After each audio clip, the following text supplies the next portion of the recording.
Thanks for staying with us. That is Ruben. I am Roshan. And yes, Wesley Chan is a certified NLP coach with Vision Alliance who has made it his mission to inspire people to unleash their ultimate potential and strive towards fulfillment and happiness. Wesley returns to VBuzz today to wrap up his monthly youth motivational series. And as we are fast approaching the midpoint of 2016, it's perhaps a timely to talk about reviewing our goals. Wesley, it's nice to have you back in the studio. Thanks for having me back here.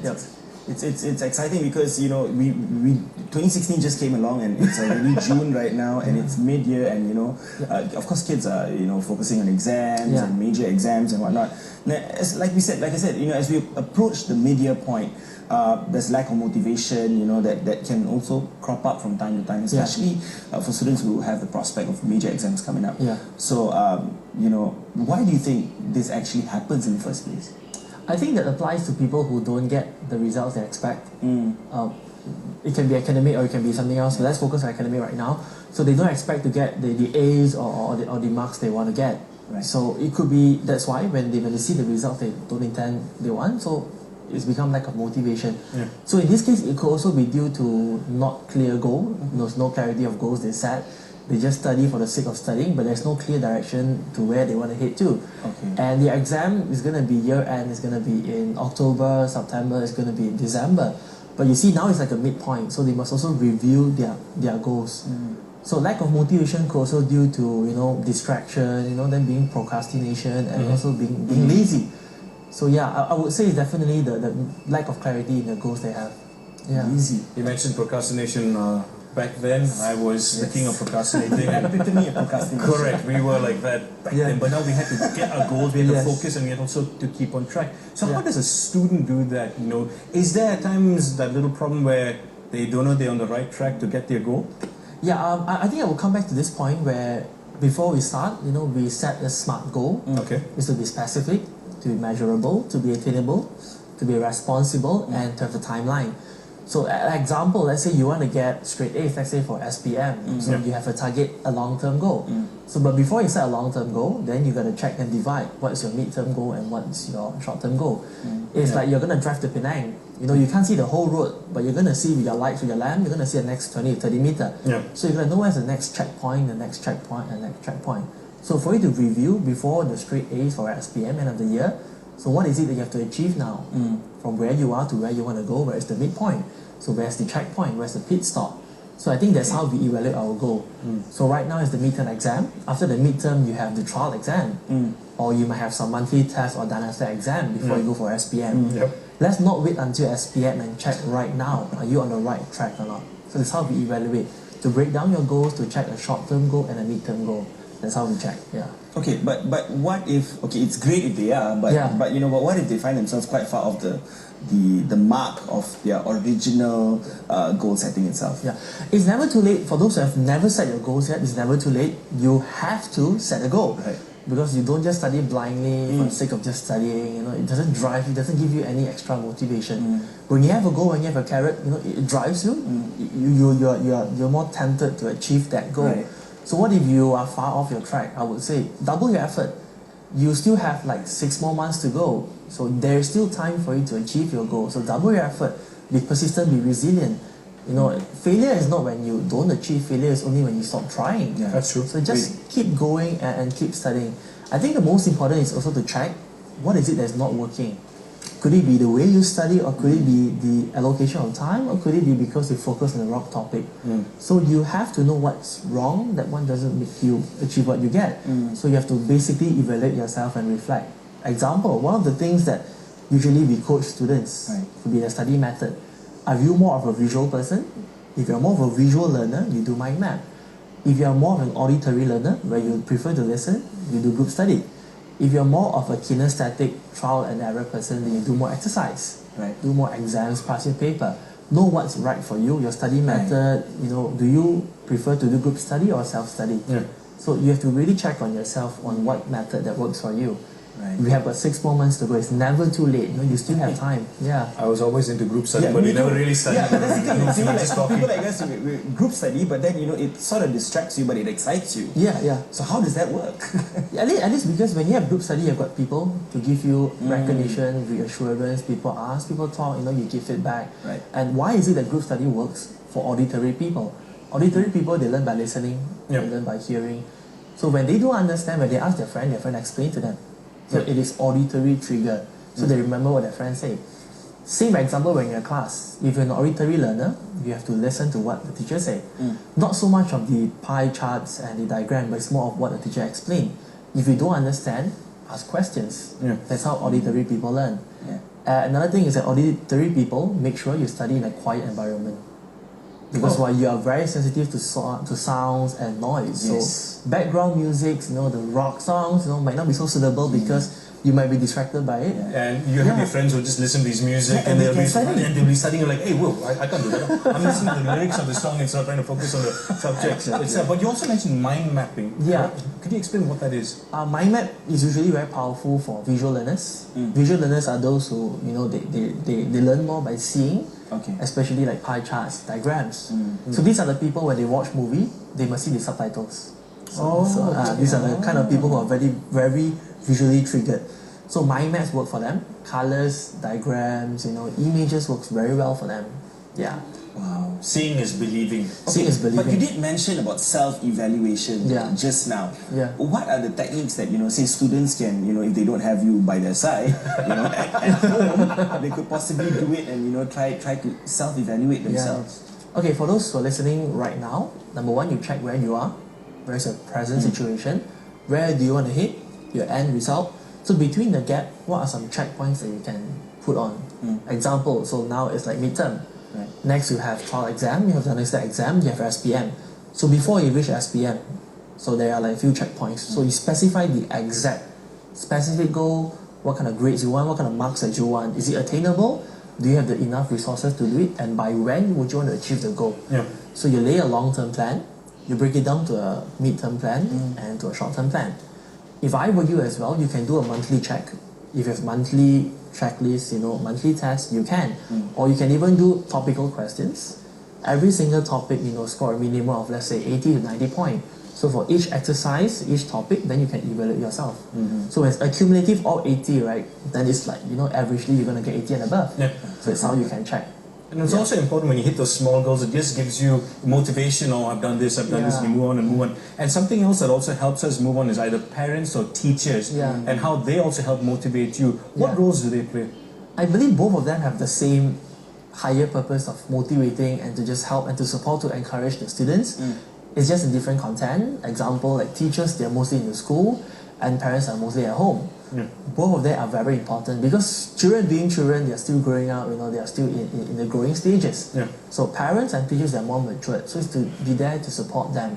The reason being, because I said so, you spend quite a significant time with your teachers in school, with your parents at home. So these are the people that you model, you talk with, you get their belief, you get their advice and things like that. You're influenced by them. Yes, you're influenced by them.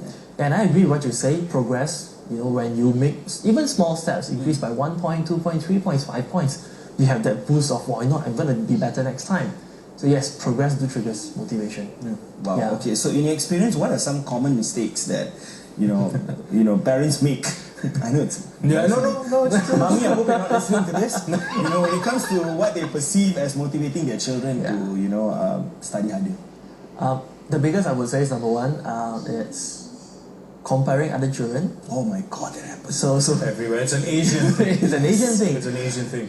I think comparison is good, but let's not make it too overwhelming. Like, he got A, you got B. It's always you're not smart enough. between your cousins and It's always in a negative manner at times, right? Exactly, and it's also sarcasm, where they feel like they're motivating the students, but they give wrong words like, you're stupid, you're useless, you're not as smart as them. So you give like negative words that somehow, when the kids believe in those words, I'm stupid, my mom told me so. So it triggers a very bad limiting belief in them. And they will carry this baggage for the rest of their lifetime. Because when they are young right now, between the age of, let's say, standard 1 to 4, it sticks with you. it becomes like a bad experience for them. Okay, so this is a good time for us to actually say this line. Yeah. So, what should parents be doing instead? Okay, spring. Okay, let's take it this way. Each of us here, we are like superheroes with our superpowers. Right. Okay. We can't expect you to do what I do. You can't expect you to fly and things like that. So number one, being parents, you acknowledge your children's strength based on who they are.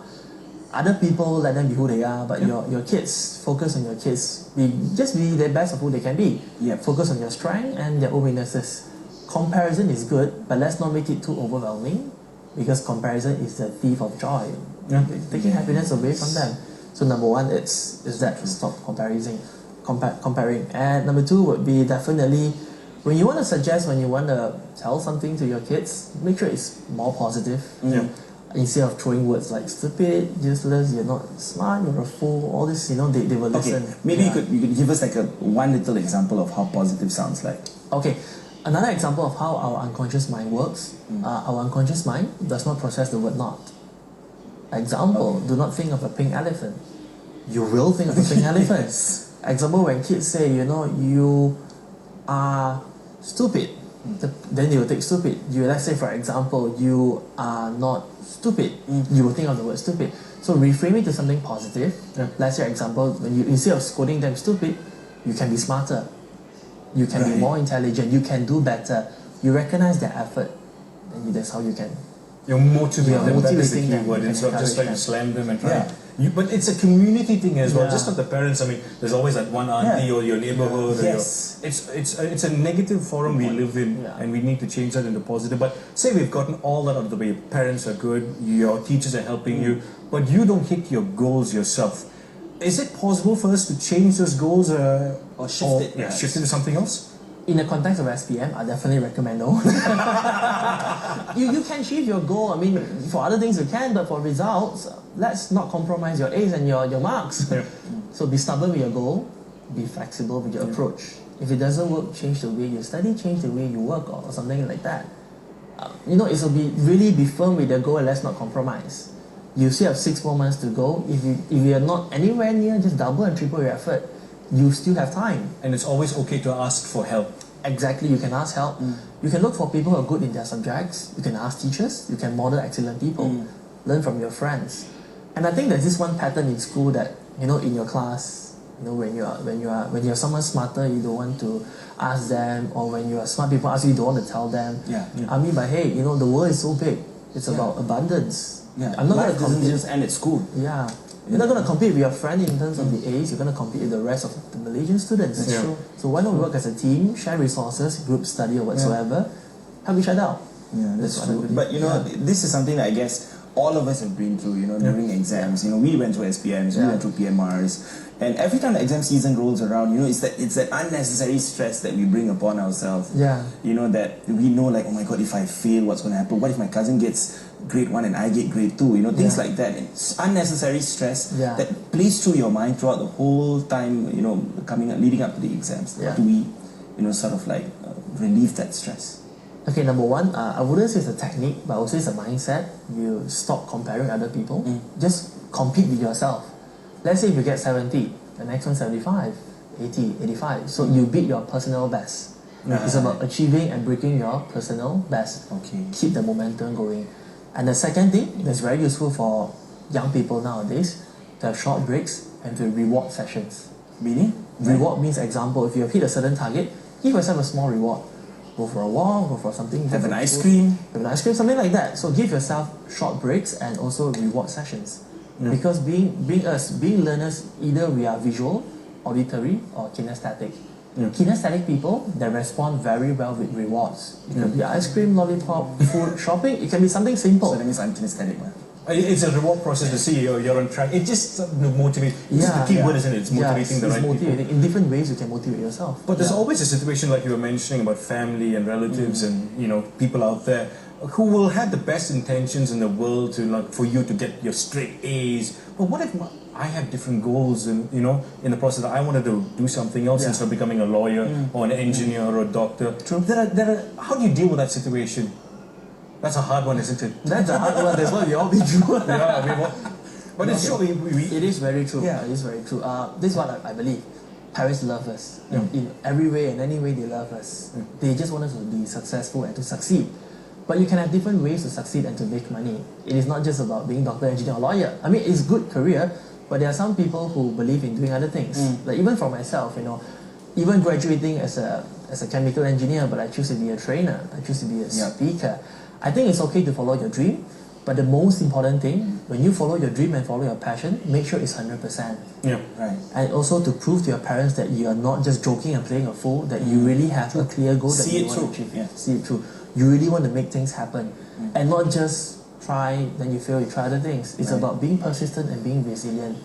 To have that something in mind that you want to get and be clear of that. And also you have to be realistic. I mean, a lot of kids nowadays think that you can become a CEO, you can become whatever you want overnight. Or you could be like a superstar singer overnight, just by posting a video on YouTube. Example. It's true, but there's a lot of hard work that goes into becoming successful. They have to be. That has to be known.